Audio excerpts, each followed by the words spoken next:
Good morning, everyone. Assalamualaikum warahmatullahi wabarakatuh, and welcome to Introduction to Urban and Regional Planning. I assume that this is the first class, your first class in this semester with the department. I'm not sure if you had any other general subjects yesterday.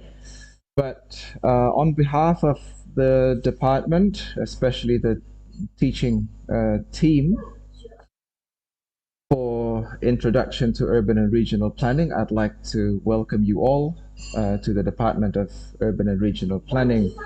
I hope you've had a I hope you've had a pleasant break um, before the semester has begun.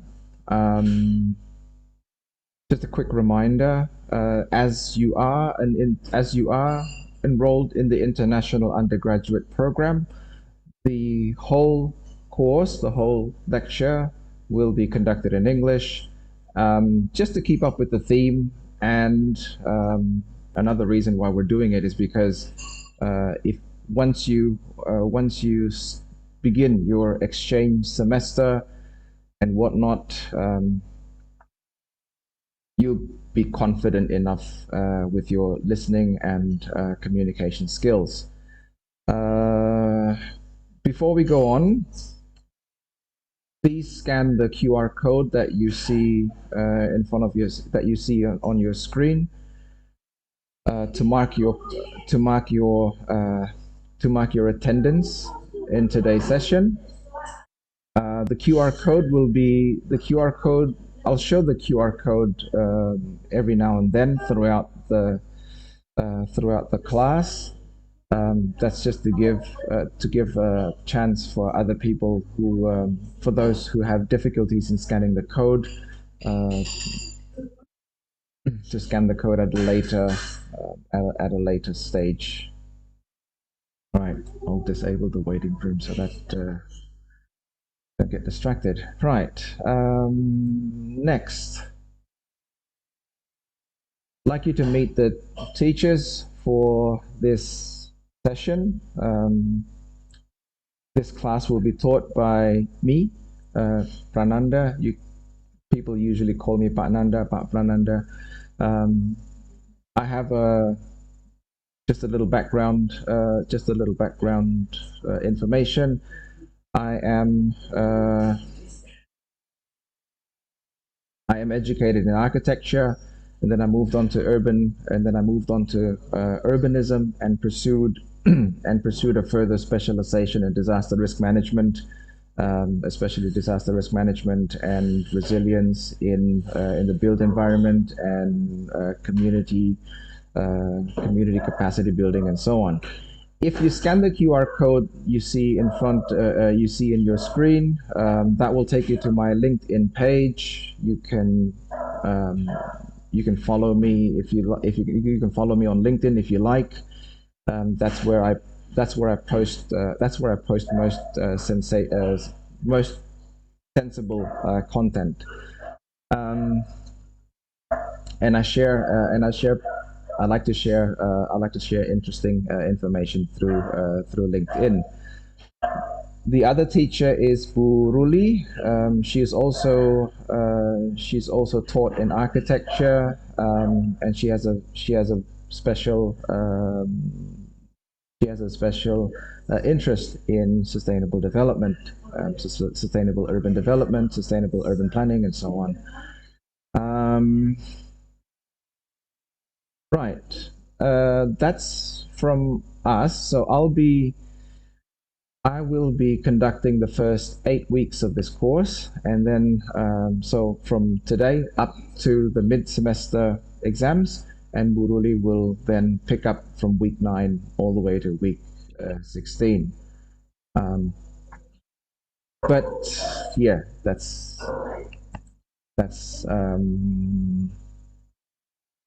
us. So a few house rules, and these rules will be amended as needed. They can be amended as needed. we'd like to divide the entire course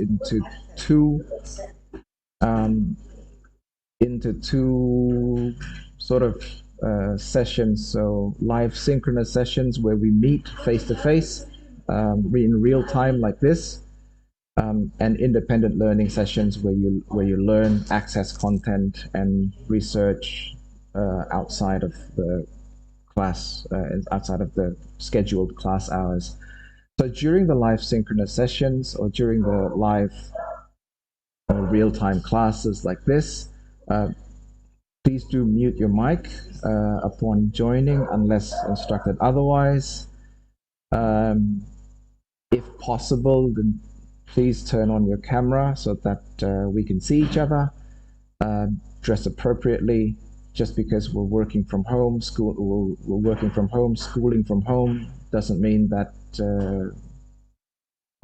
we have to lower our dressing standards. Please use the raise hand feature to interact with the class. I know this is a pretty small meeting room that we have right now. There's only 15 participants, including me. But still, if you don't use the virtual raise hand feature, if you raise your hand like this in front of the camera, most likely I might not be able to see it. So use the raise hand feature, and throughout the course, other interactive means may be used. I like to conduct live online polls every now and then, and perhaps even give a pop quiz. So just keep an eye out for that. And my son just walked by saying nobody likes a pop quiz. And another thing is, I think point F I should mention. Point F. If you somehow find that I speak a little too fast, or if you'd like me to repeat what I'm saying, please say so. This is a two-way interaction that we're trying to have here, a two-way communication, not just me delivering content. So that's point F. And during the independent learning sessions, you may access, or we encourage you to access course materials as instructed in Classroom.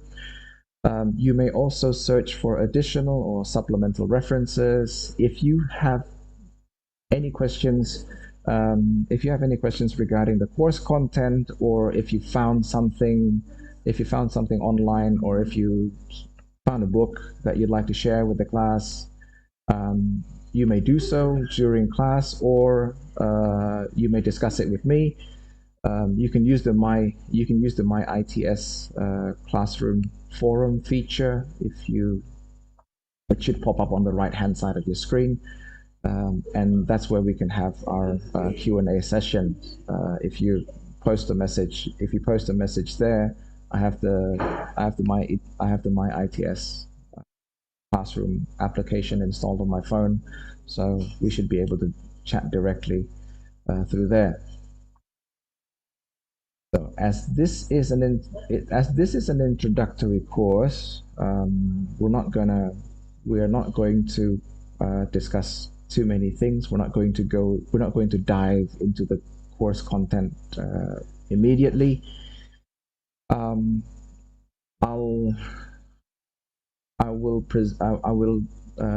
I'll introduce the semester learning plan to you all, including the evaluation plans and a copy of the semester learning plan, or what do you call it, or RPS, Rencana Pembelajaran Semester, can be accessed through the Classroom. The evaluation plan, terms of reference, and everything can also be accessed through the Classroom.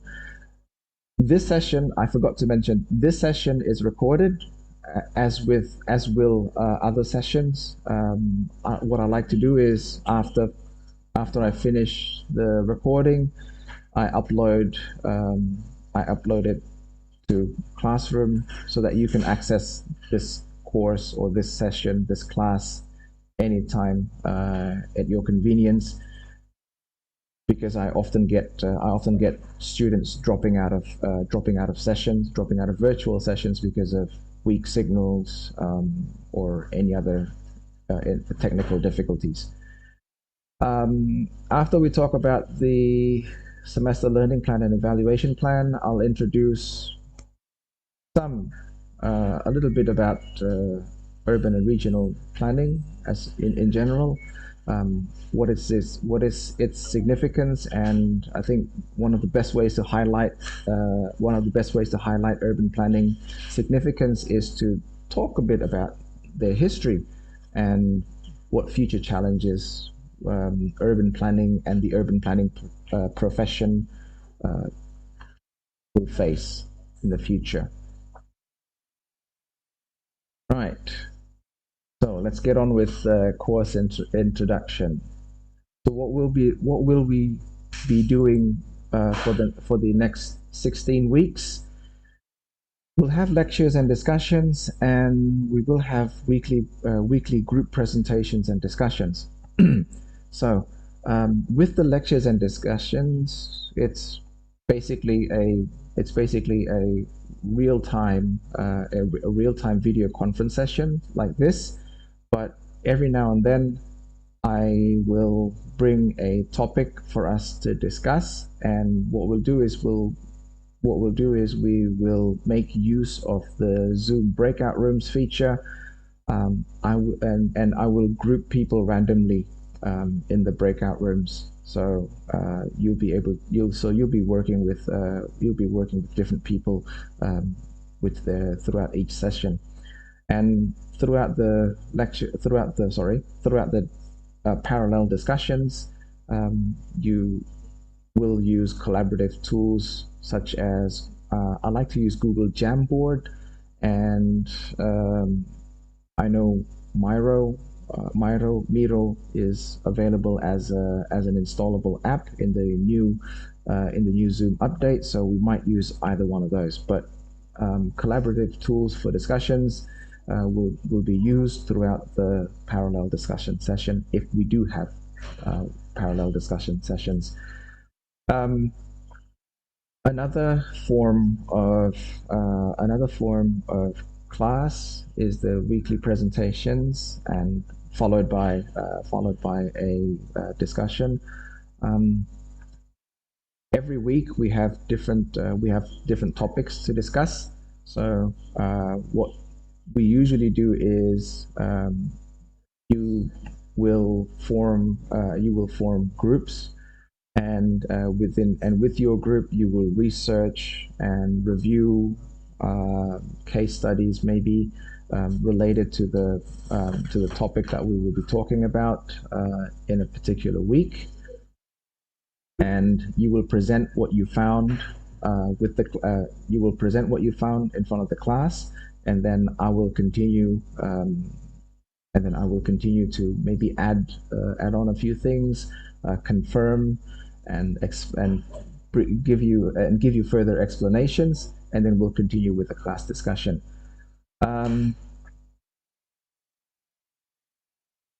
What was I going to say? Hey, I'm still human, you know. So wait, we'll just move on, and it'll come back to me. So that's the weekend. That's not the weekend. Sorry, that's the weekly presentations and discussion. So I know there are 14. There are 14 of you in the class. So we'll divide you into groups of 3. That leaves us with that would give us 4 groups of 3 and 1 group of 2. One group consisting of 2 people, and the first 3 groups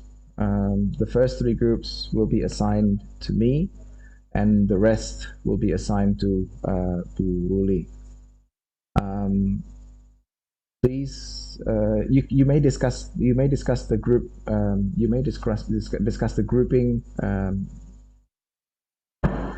with your peers, with your friends, but please submit the list of group members by the end of the day. It doesn't have to be by the end of the session, but please do submit it by the end of the day. Right, and with assignments, as I mentioned, there will be weekly presentations, and there will be weekly presentations throughout the course, where you research weekly topics and present your findings to the class. And then you will have mid-semester assessments. I will handle the mid-semester assessment, usually an online quiz administered through the classroom. Some of you may be asking, do I have to be? Will there be a Zoom meeting when we're doing the mid-semester assessment? My answer to that is no. What I usually do is I post a quiz in Classroom. For example, I will post a quiz on Monday that you can access on the following Tuesday, and that quiz will be accessible to you all from 7 a.m. until 11 p.m. So you have the whole day to complete the quiz, but I would usually limit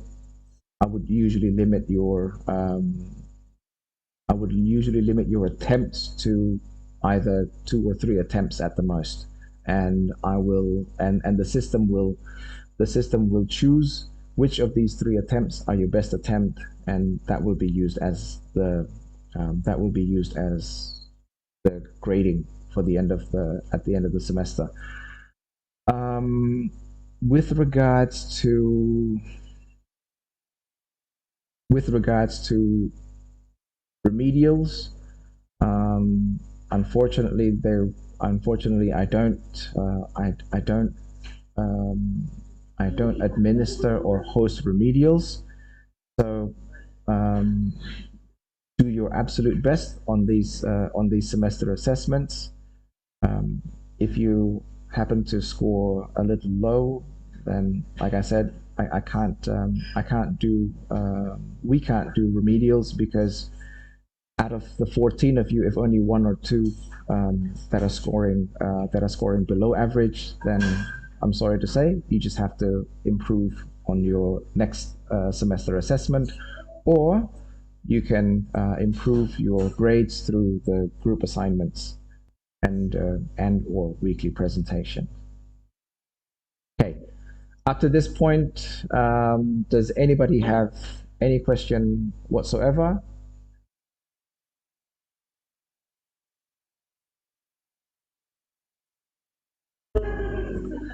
No? Okay, good. Then I think we'll just move on. For those of you who haven't scanned the QR code at the beginning of the course to mark your attendance, you may do so now, or otherwise you can enter the code 554745 to mark your attendance for the day. So urban and regional planning. But first of all, I think there are 3 keywords. There are 3 keywords associated with the whole urban and regional planning thing: plan, planning, and planner. So what is a plan? What is planning? What is a planner? So plans are basically documents. Documents. It could be maps. It could be in the form of maps. It could be in the form of a report that contains maps and diagrams that show how a place could be like in the future, how a place will look like in the future. A plan is a document that shows how a city will function in the future. Historic plans also show how a city looks like and how a city functions in the past. And last of all, plans also show how cities come up with solutions for their problems, for their issues. Now, Um,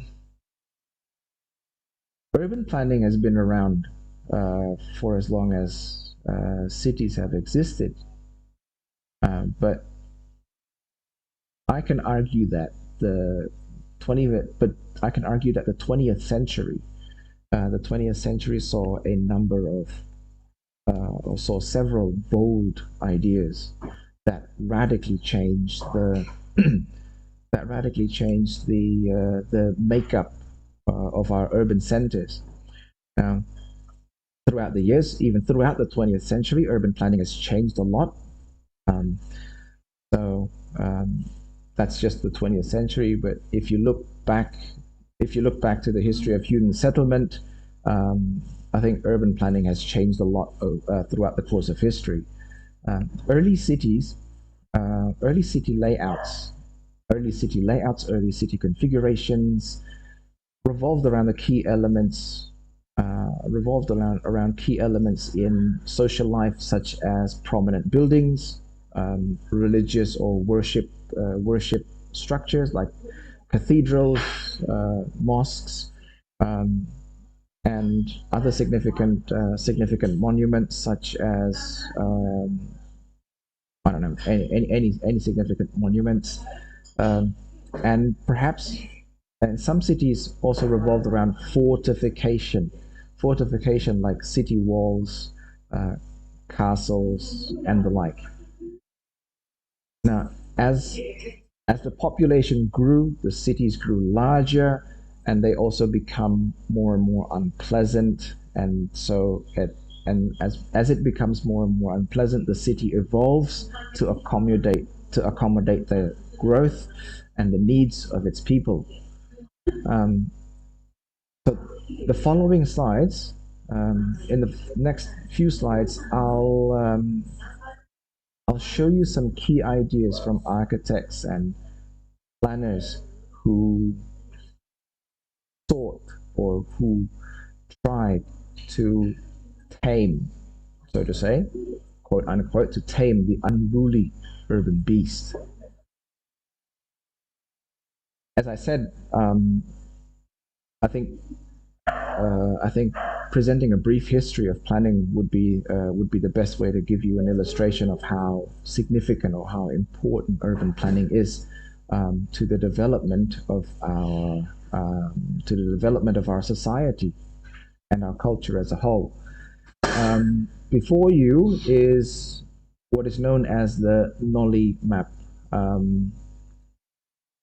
The Nolly map was uh, was first drawn up by the architect Gambiatista Nolly. And Nolly's map is arguably the first map, or Nolly was the person who established the now common practice of portraying entire cities from above without a single focal point. In other words, he's the first. He's one of the earliest people to draw up a city map, to draw up a two-dimensional city map from above. And he did that sorry, not 19. He did that in 1748. The Nolly map was first established or first drawn up in 1748.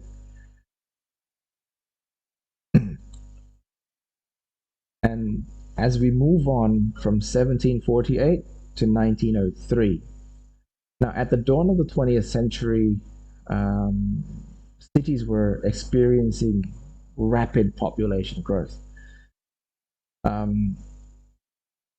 The garden city concept, which was devised by the English planner Ebenezer Howard, sought to solve urban overcrowding and poor quality of life by creating smaller master planned or smaller planned communities on the outskirts of the larger city. So you can argue that Ebenezer Howard gave birth to suburban sprawl in a way.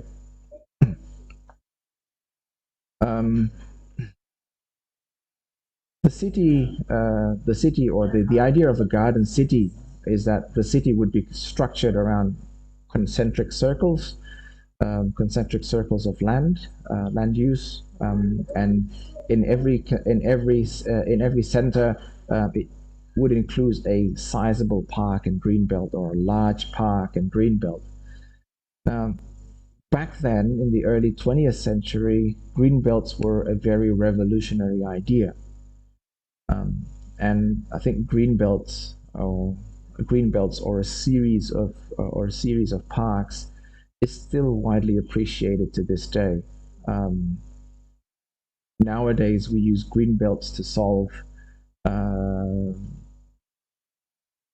to solve, or we propose greenbelts as a sustainable solution to urban greening and so on. So I'll show you a more detailed example of the Garden City map, or actually, this is the original, or a copy of the original Garden City diagram that Howard conjured up. Um, However, unfortunately, as far as I remember, the Garden City concept was never really, or didn't gain traction, and wasn't really implemented. But please do correct me if I'm wrong. So moving on from Howard's Garden City, in 1916, Hugh Ferris introduced the idea of the setback principle.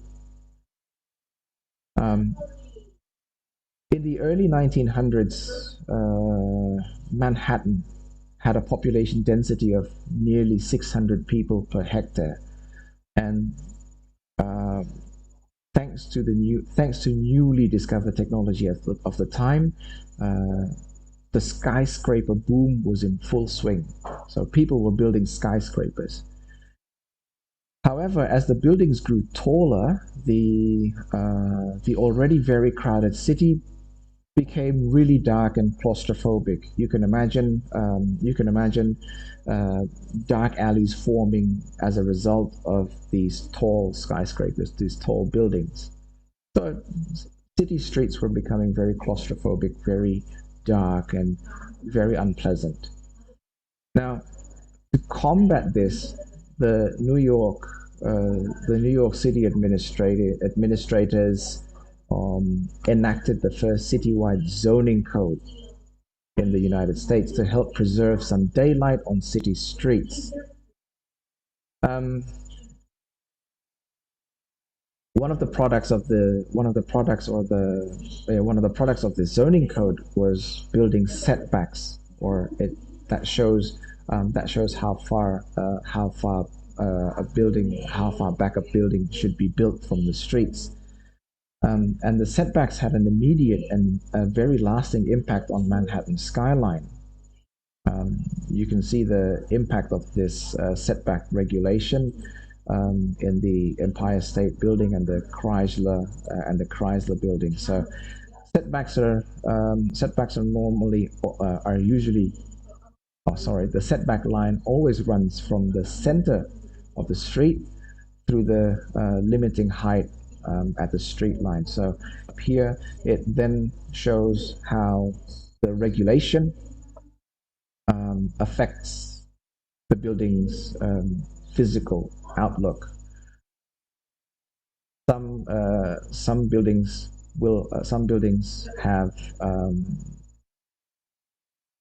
buildings may have diagonal facades to accommodate the building setback line. Some may have stepped facades. So we have Hugh Ferris. We have a guy named Hugh Ferris to thank for that. Now, moving on to the 1930s.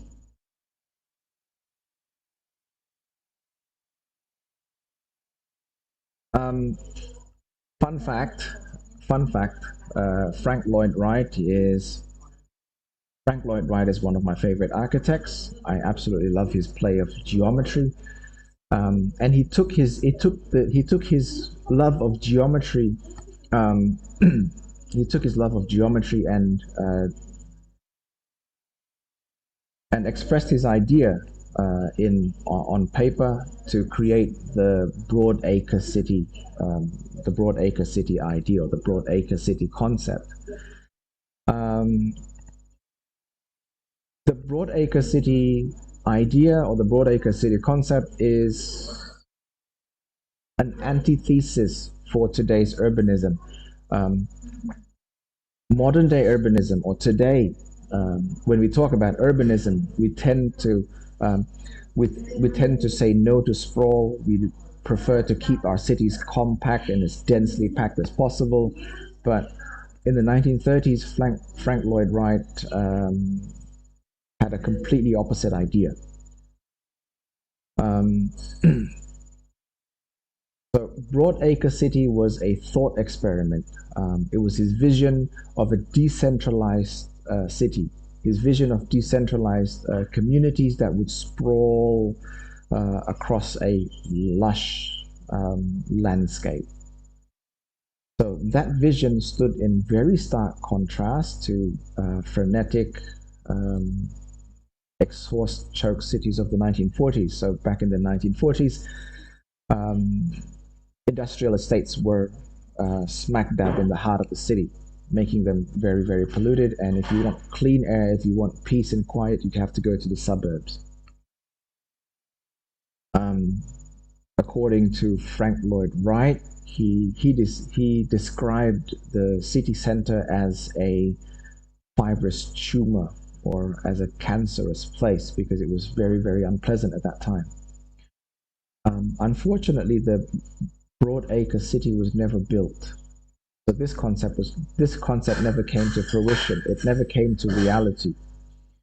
Um, but uh, but I think remnants of the Broadacre City idea still resonates in suburban America right now. Suburbs, large planned suburbs, and strip malls from coast to coast. You can find that as a characteristic of American urban planning back in those days.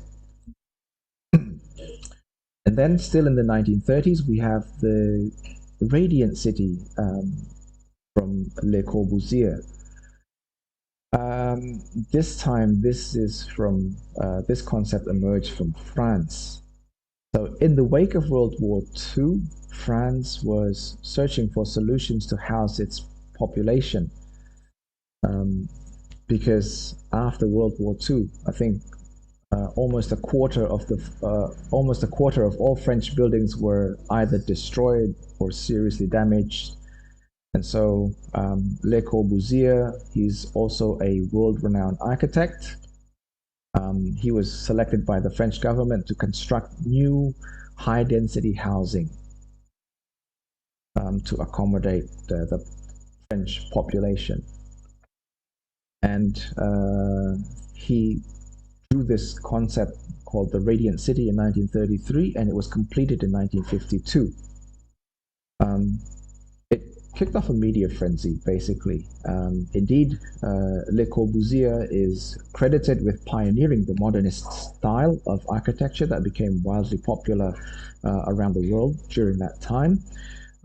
But while Le Corbusier's thoughtful residential buildings have stood the test of time, not all projects inspired by the style shared the same fate. For example, when governments in Europe and in the United States looked to provide cheap, high-density housing for low-income families, the stark tower blocks they built often had the unintentional effect of forming ghettos or forming very unpleasant communities. And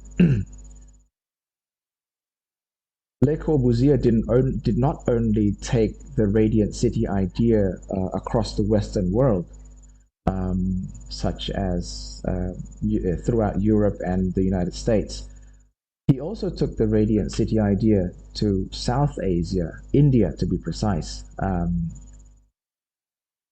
If you happen to stumble upon the opportunity of visiting India, and if you want to see Le Corbusier's planned city, go to Chandigarh. Chandigarh is a city that was planned and built by Le Corbusier using the Radiant City idea. So that should be interesting to see if you do if you do get the opportunity to visit India. Other examples of Radiant City, the Radiant City idea or the application of the Radiant City idea is the Penn Center in the United States and The Hague. The Hague, or some of you may be more familiar with the Dutch name Den Haag. These two are examples of the Radiant City concept or the Radiant City idea being materialized in real life. And other cities, as I mentioned, in India, Chandigarh. But be wary, be mindful of taking one radical idea and to be implemented in a different context, or in a different setting. The idea of the Radiant City is to provide lush open spaces between buildings where people can gather, and form stronger communities and so on. It's a nice idea. It's a very nice idea, and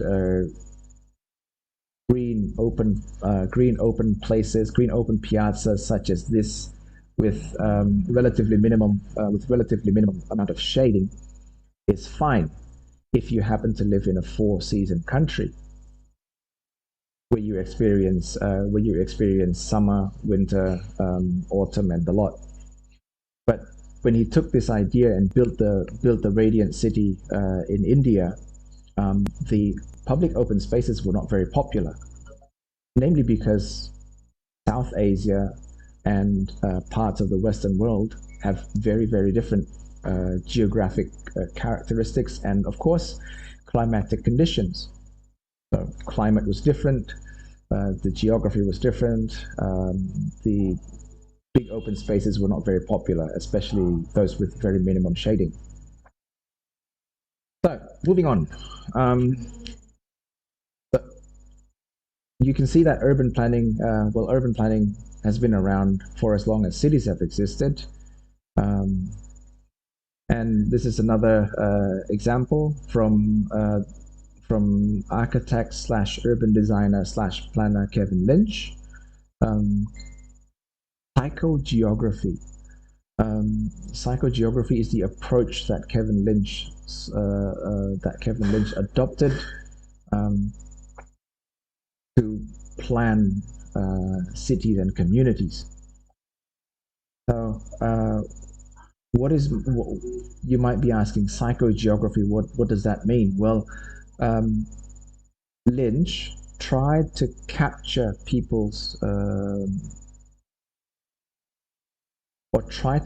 the city as it was experienced by actual people. So he took people's ideas or citizens' ideas of the city. What do you think the city looks like? How does it make you feel? He interviewed citizens. He interviewed citizens and the urban population to gather around the idea of how they thought, how they felt about the city, and he would plan a city. He would design city corridors. He would design city blocks according to that input.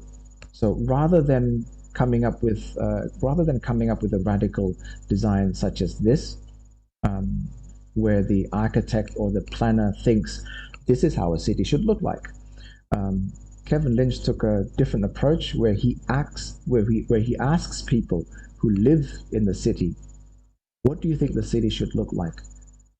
How do you feel about the city right now? What do you think works? What do you think functions well? What do you think can be improved?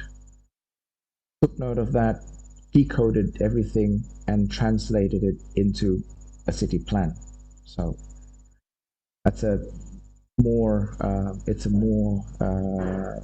it's a more collaborative approach rather than an architect or a planner or a team of architects and planners single-handedly deciding what everybody's ideal environment should look like. And then Jean Gotham introduced the idea of the mega region.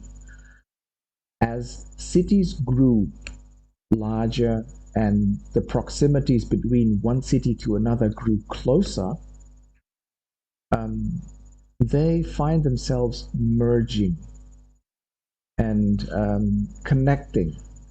And so finding a way to make them work as a connected economic and social unit um, is suddenly becoming a strategy for becoming more competitive on the global stage.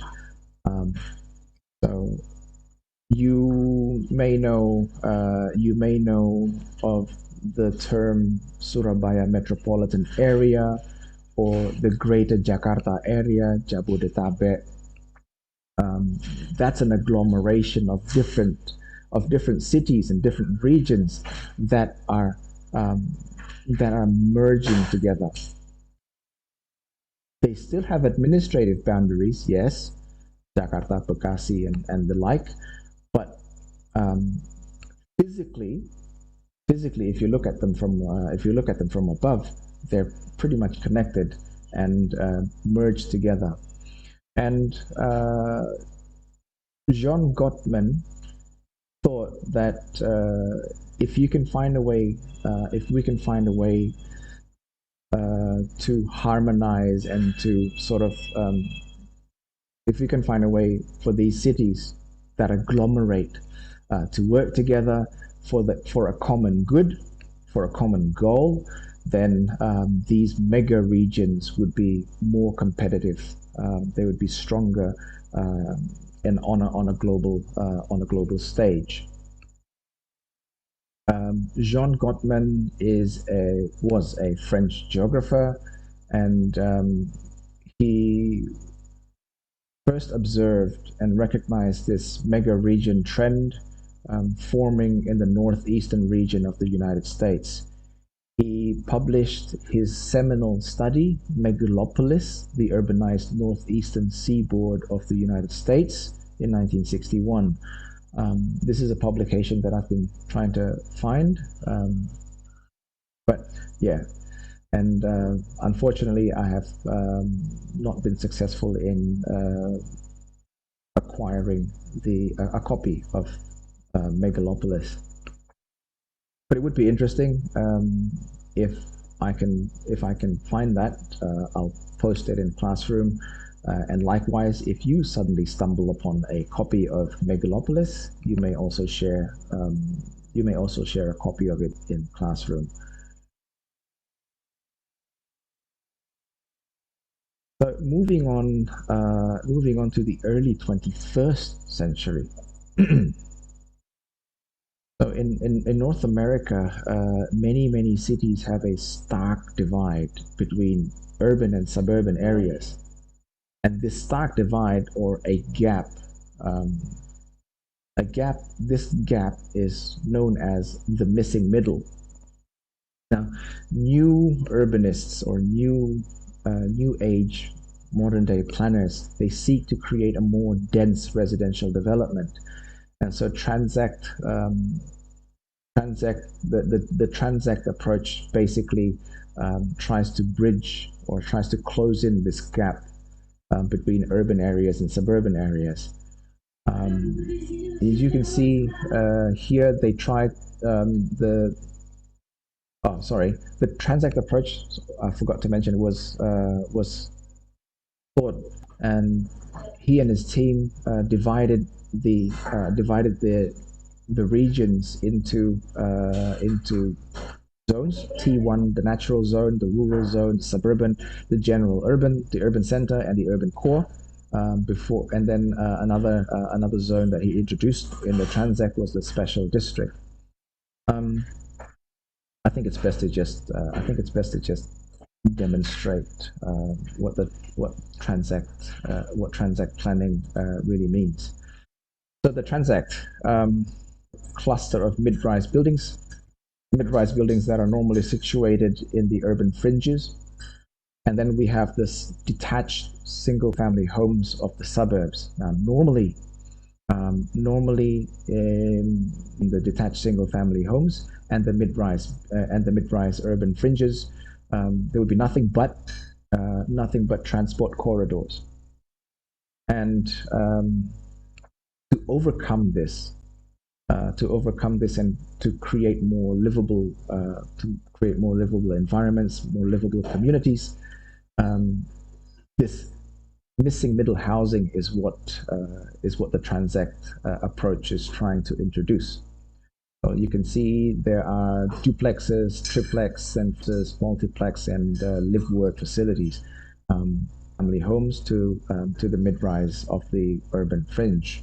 Now, the idea is that if you can create a more built-up area, between the urban-suburban gaps, then you can create a more then you wouldn't have to drive too far anywhere. You would create a more livable, a more walkable environment, and generally a much more pleasant urban experience. But nowadays, people have taken the transact approach a bit further. It's not just because of physical planning and making the physical environment more pleasant, but a recent research into tax efficiency, so property tax revenues versus infrastructure and maintenance costs of a variety of American cities, found that walkable urban districts tend to be more revenue positive. So in effect, the in-between growth, they sort of subsidize the surrounding low density areas in a way. In other words, having this transact development is a lot more efficient, and in some cases is a lot more profitable. So that was a brief history of planning, and one thing that we have to remember is that when we plan for something, when we plan a city, when we plan a community, when we plan a neighborhood unit, then we are essentially planning for places, or we are actually developing places. We are place making. So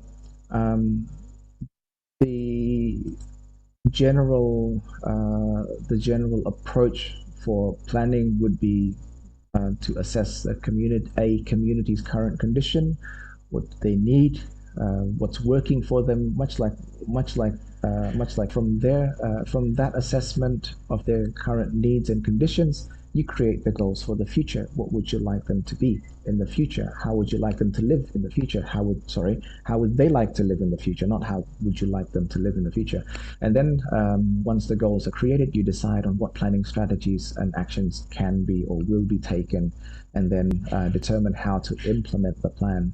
And then once you implement the plan, of course, it is very, very crucial to monitor and update the plan, because people's conditions and needs and their requirements evolve over time. They change over time. And once you identify those changes, you may have to adjust your goals, and then you may have to adjust your strategies. And of course, you have to adjust how you. This is a basic, I would say this is an oversimplified, well, not exactly oversimplified, but this is a simplified planning cycle. This is what planners do, and hopefully if you decide to continue in your life as a professional planner, then this is the sort of cycle that you would generally go through.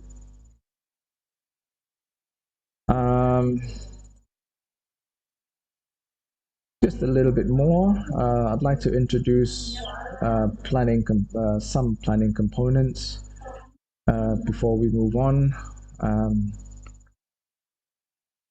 There's urban plan, there's town plan, there's comprehensive plan, there's master plan, and then of course there are action plans and strategic plans and so on and whatnot. So there are many different kinds of plans within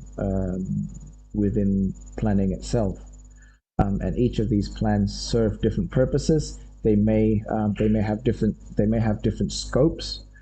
So an urban plan would be a more micro scale oriented than a town plan, whereas the master plan would be on a much larger scale and serve a more general purpose. And these plans, anyhow, they usually entail, or they usually contain some sort of land use plan that includes residential, commercial, and industrial uses. They would also consider housing, whether it be single-family homes and or apartment buildings, multi-function settlements, transportation plans, sanitation, and etc.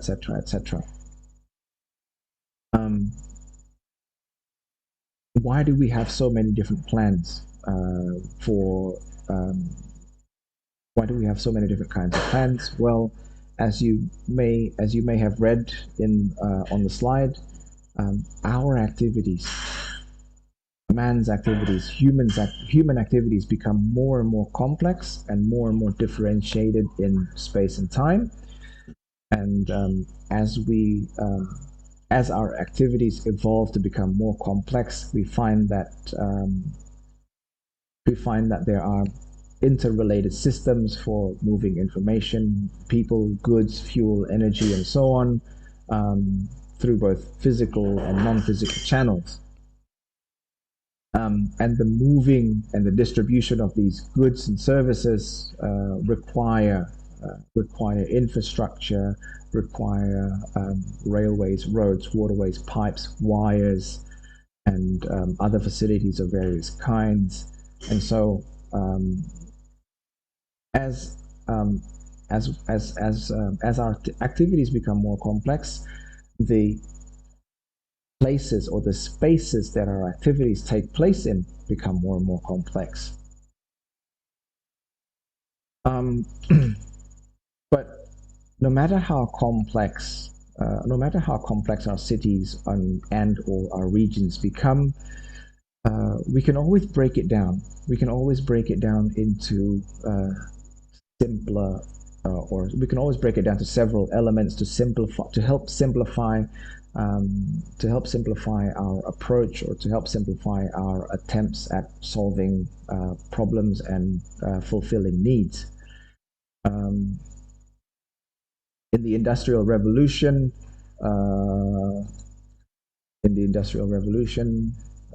Saint-Simon Frédéric Leflay thought of the following elements of urban and regional planning. There's family or people, and then there's the built environment, and then there is their work pattern. That was during the Industrial Revolution, so it was just about family and work and how the built environment can accommodate family and work patterns. And then, still in the Industrial Revolution, Patrick Geddes came up with the idea of folk, place, and work. And then Le Corbusier then added another component to planning. There is housing, there is work, so family, work, of course, and he added tourism or leisure, and of course transportation networks. So he considered the built environment or the cities as a product of the interaction or the interplay between housing, work. These ideas then become the source of inspiration for for urban planners and regional planners worldwide. This is an illustration of Patrick Geddes' folk place work diagram. I think I have a more a closer a closer look at one of the quadrants. So his place work diagram looks like this. Basically, there's place, there's work, and there's folk, and so on. I'm not too familiar with Patrick Geddes' folk place work idea. To me, this looks like an interpretation of the traditional Balinese spatial division configuration. What was it called? Nista Madhya Utama. It looks similar to that. So, and then after the World War II, the Athens Charter became inspiration for planners worldwide, and we took it to the Indonesian context. The first person to introduce these components into the Indonesian context was Professor Hadinoto. He he introduced the 4 components of planning: Wisma, Karya, Marga, and Suka: housing, work, transportation, and tourism. So almost basically a direct transliteration of Le Corbusier's idea of housing, work, transport, and leisure. And then that idea, that concept, then followed through and manifested itself in the urban planning law of the 70s, Wisma, Karya, Marga, Suka, and then there's a religious element to it, added to it, Penyempurna, or the perfection. And as the Indonesian urban context, urban and regional context become more and more complex, the planning laws also evolved. But if you were to look at the history of the development of the planning documents or the planning approaches or the planning regulations, the earliest documented urban plan or urban law is the Staatsvorming Ordonnantie, or the SO, in 1948, which then became the Staatsvorming Verordening, or the SVV. That then continued to evolve over 50 odd years into Law Number 4 on Spatial Planning, or Undang-Undang Nomor 24 Tahun 92 tentang Tata Ruang. And that law, Number 2492, continued to evolve into what we still use now, Undang-Undang 26, or Law Number 26, 2007, on spatial management. There has been a recent change to 26 2007 with the introduction of the so-called omnibus law, or Undang-Undang Cipta Kerja. There has been significant changes to Law Number 26, but it doesn't really change how it fundamentally functions and how it fundamentally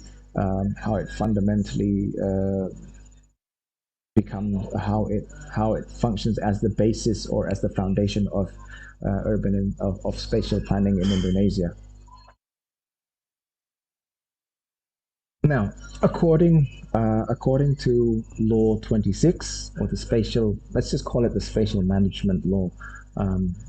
It's kind of difficult to remember it by numbers. We have several. Well, this is an illustration, or this is a diagram of the planning hierarchy in Indonesia. We have a general spatial plan, and then we have a more detailed spatial plan, and then a detailed engineering design. So to say, RT/RW is a general spatial plan or rencana tata ruang wilayah. That's a very general, very broad scope. And the general spatial plan is not just for urban and regional, it's not just on an urban or regional scale. We have general, we have the national spatial plan, and then we have the provincial or the regional spatial plans. And then below that, we have the sub-regional or within the general spatial plan scope. So there are RT/RW nasional, RT/RW provinsi, RT/RW kabupaten. And these general spatial plans are then developed further or translated further into the detailed spatial plans or RDTR, Rencana Detail Tata Ruang.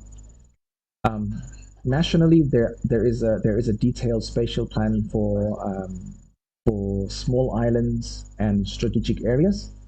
And then we do have, and then in the provincial or regional scale, we have a detailed spatial plan for strategic areas or kawasan strategis. Also, at the urban or regency scale, urban kota, regency kabupaten, at the urban regency or local scale, we have also detailed spatial plans. Generally, these detailed plans apply for strategic areas. If an area is not considered to be a strategic area, then usually they wouldn't have a detailed spatial plan. But I think apart from that, a detailed spatial plan is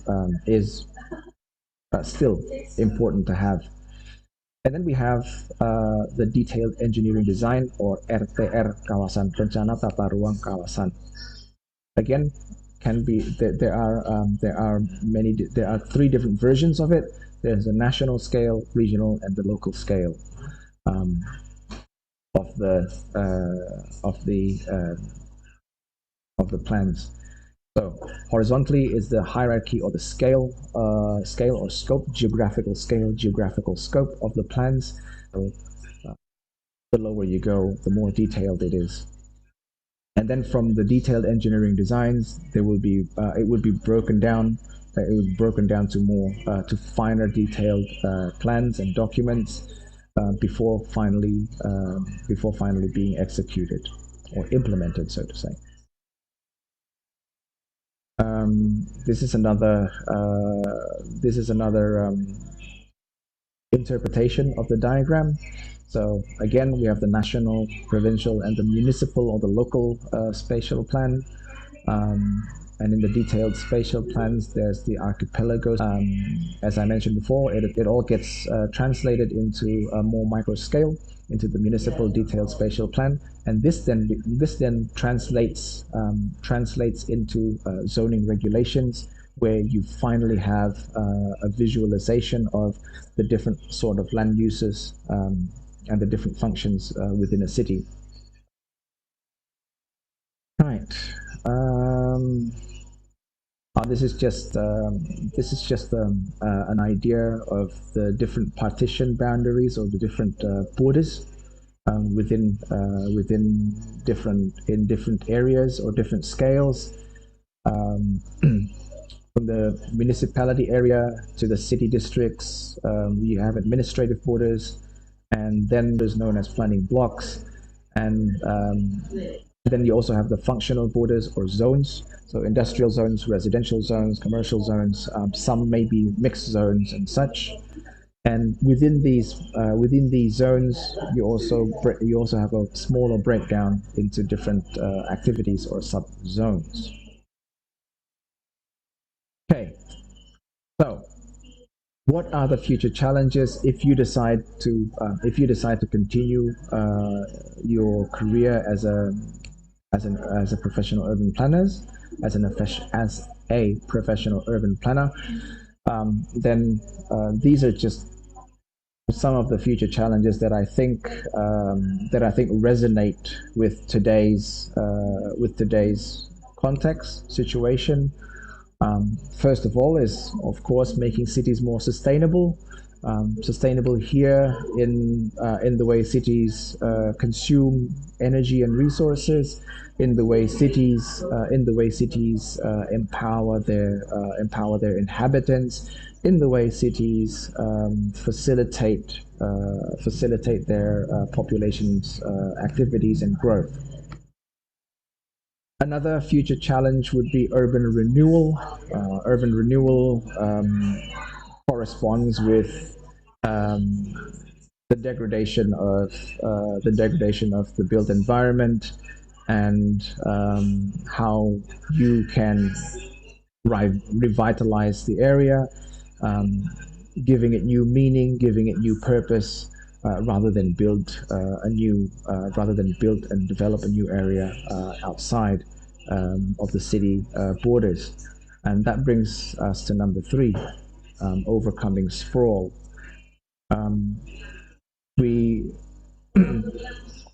we realize that more sprawl, that urban sprawl, or the horizontal spatial growth of cities, impact their level of sustainability. It impacts our energy consumption and use.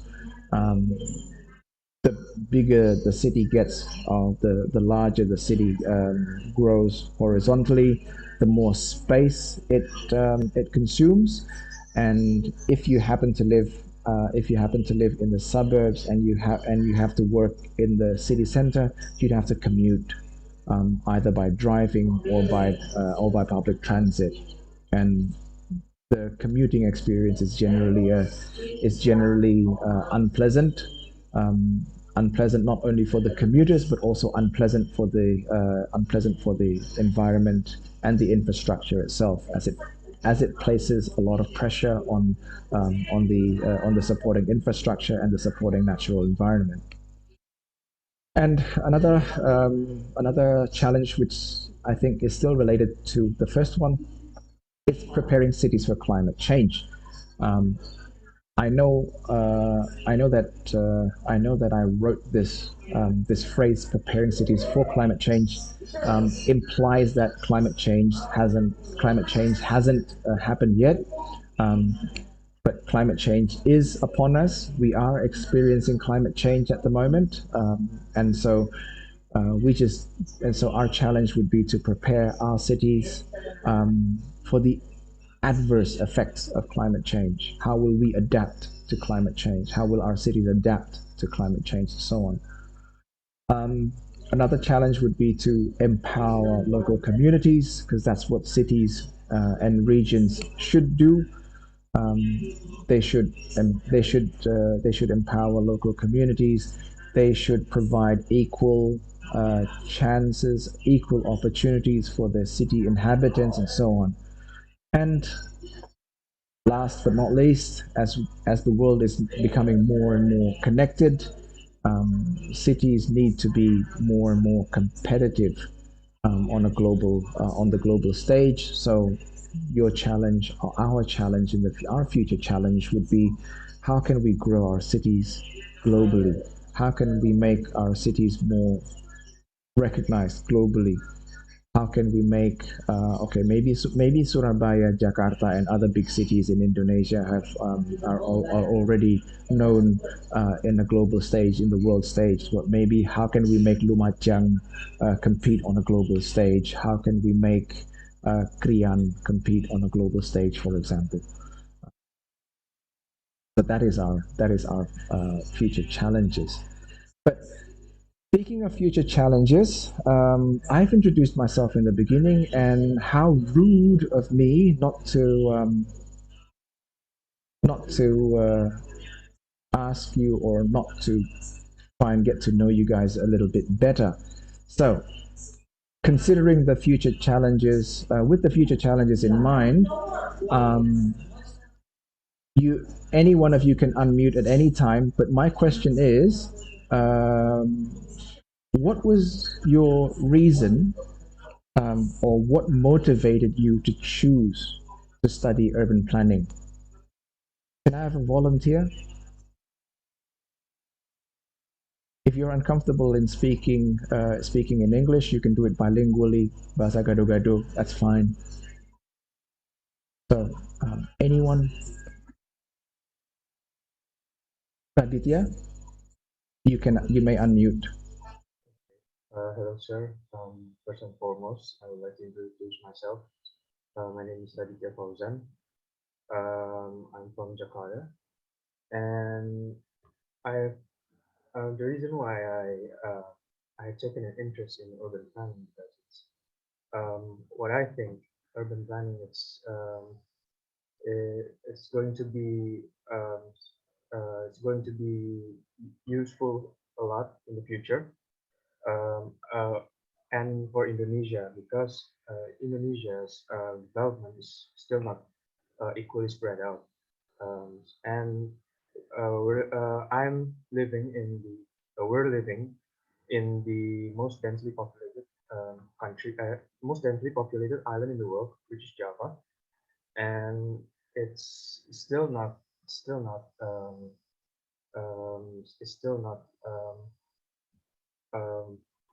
the cities are still not planned properly. So I think with the issues of overpopulation and sustainability issues in Indonesia, where apparently the pollution in Indonesia is very bad. So my motivation is to understand urban planning and how I could use use the study of urban planning to contribute to the country's growth and development. Thank you. That's my answer. Awesome. Thank you very much. Those are very valid points that you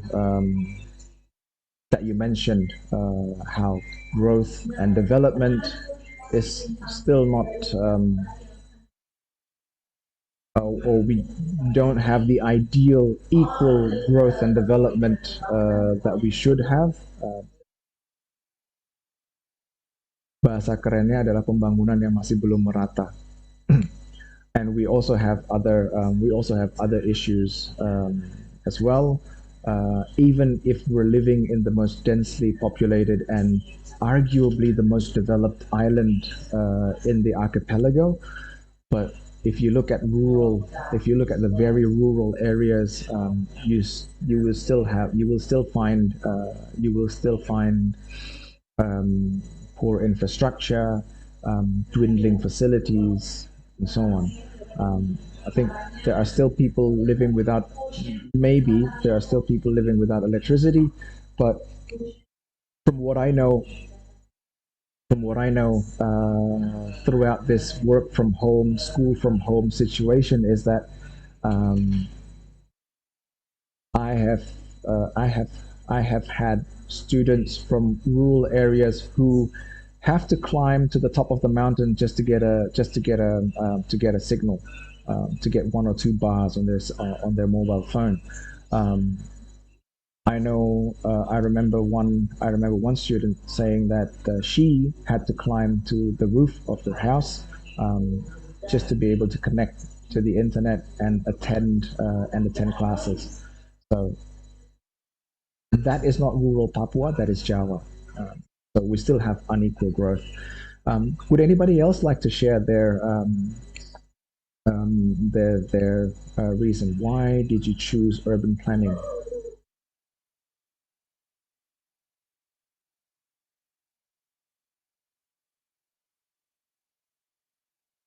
Anyone? I don't want to have to unmute someone.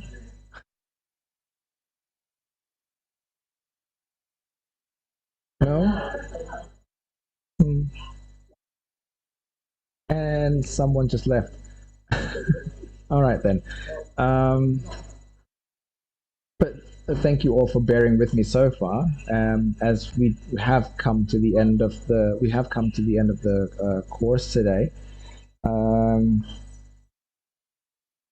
If you haven't marked your attendance, please do so by by scanning the QR code or punching in 554745 in the attendance list or whatever interface that it is that they have. And next week I'll still deliver a more general lecture, and I will give you a more detailed instruction on the assignment terms of reference, the weekly presentations and other assignments. That's one thing that I will update you guys on in classroom and in class next week. Your task right now for today is to send me a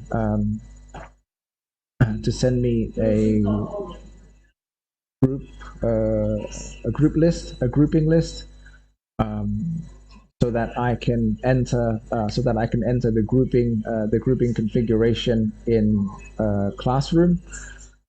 That would help with the overall grading and the overall administration and management of the class. So up to this point, does anybody have any question whatsoever regarding the course management or the brief history of urban planning that I just talked about earlier? If you do, you may unmute yourself or raise your hand virtually.